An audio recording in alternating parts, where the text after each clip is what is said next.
Hi, Katie. It's so nice to meet you. And in looking at the paperwork that you filled out, I see that this is your first therapy appointment. You also wrote that you have been experiencing some symptoms of anxiety. Is that what prompted you to make this appointment, or what brought you in today? Yeah, I haven't been feeling like myself, and I'm anxious a lot. When you say that you're anxious a lot, what does that mean to you, and what does this anxiety feel like? Well, I don't know. I mean, most days I just feel overwhelmed.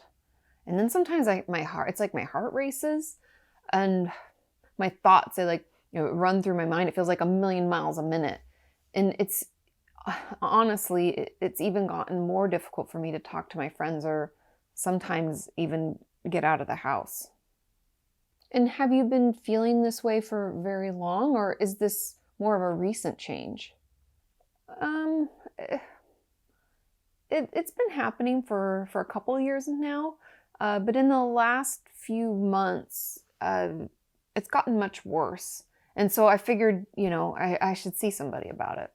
Well, I'm really glad that you did, and we will figure out what is causing this and try to get you some tools and techniques to better manage the symptoms. Has anything else changed for you in the last few months that you think could account for the increase in your anxiety symptoms? Well, maybe. I mean, I'm definitely home more now since they decreased my hours at work, and money has also been a little bit tight, but that's really it. I just can't think of really anything else that could have caused it. That's okay. Work and money stress could be what's causing your anxiety, but we can keep thinking about it, and if anything else comes to mind, just let me know. Have you ever been on any medication for your anxiety or seen a doctor about it?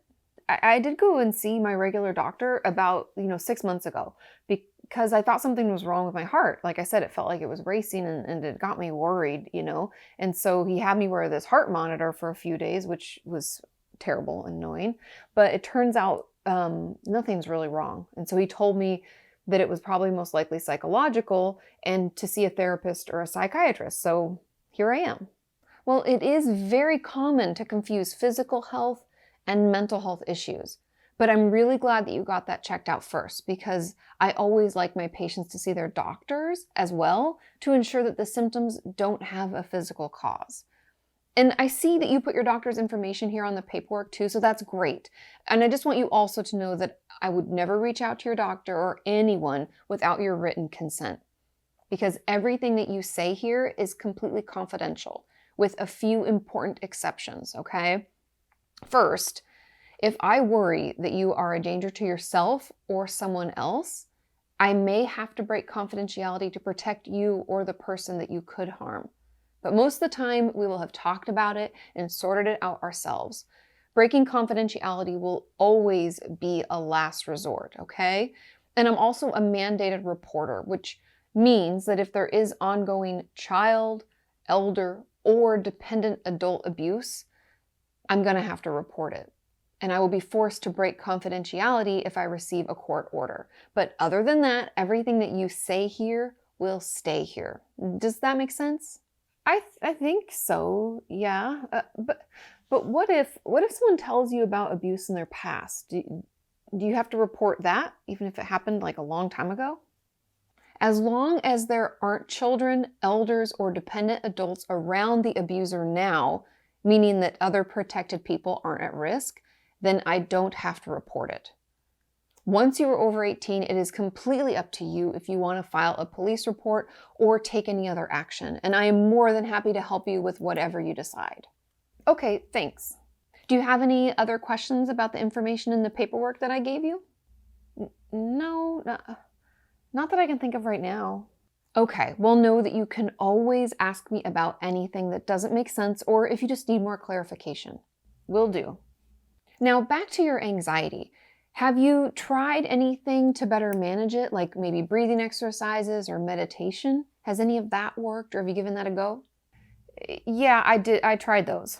I tried breathing and meditation, and they suck. It honestly just made me focus on my breath more, and it just kept getting faster and faster, and it made me feel worse. And I really, to be honest, I don't know what else to do.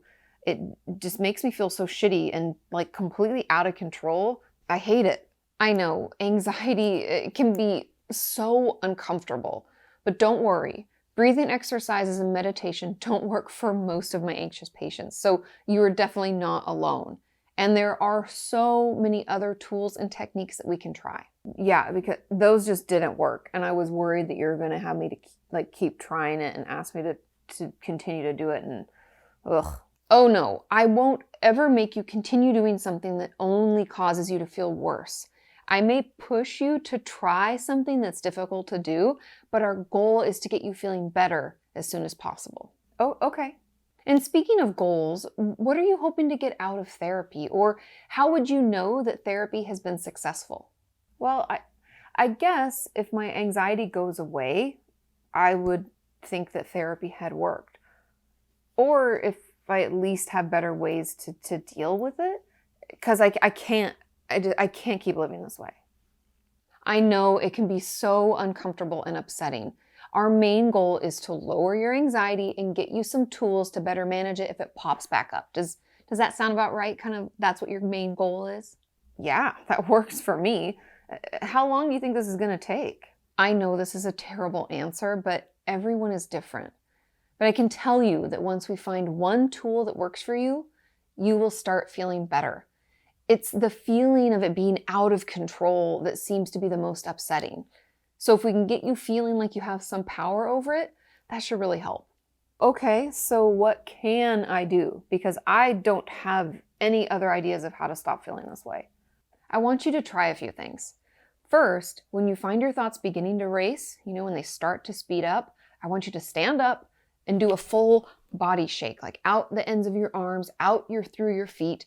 I know it sounds really weird and crazy, but we do know through research that this action can help release that excess energy and anxiety and calm our nervous system down. So just give it a try.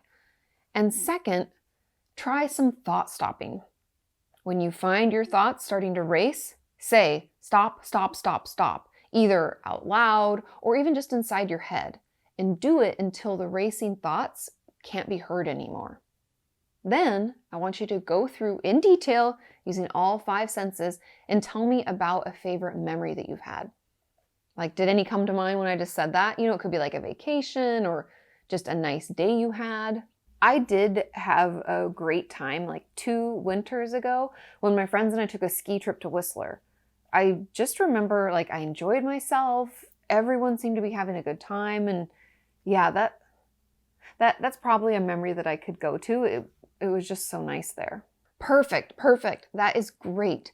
So once the thoughts quiet or slow down, then force your brain into that memory and just keep telling it back to yourself.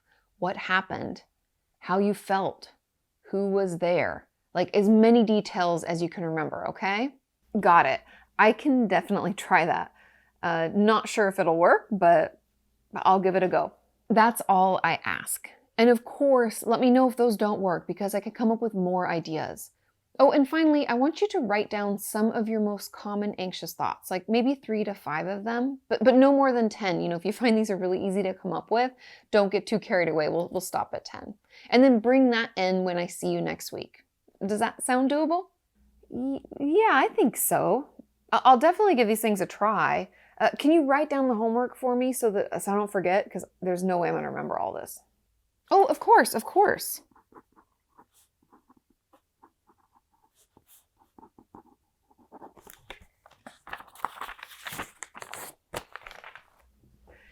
Thank you. So will I see you at the same time next week? Yeah, if that works for you, that works for me. Yeah, I can do this time next week. Yeah. Let me get my payment out. Thanks. Okay, I will see you then. Okay, thanks. I'll see you next week.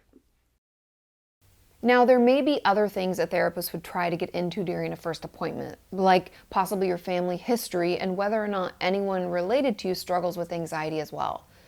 But I ask for the information on my intake sheets, and we'll get into that at another session. To me, it's more important that my new patient feels heard and leaves with some goals and tools to try out. We all know how long it can take for us to finally reach out for help. So I just want to make sure that they feel supported and hopeful as quickly as possible. I hope that this was helpful and gave you an idea of what to expect during your very first therapy appointment. Have a great week, and I will see you next time. Bye.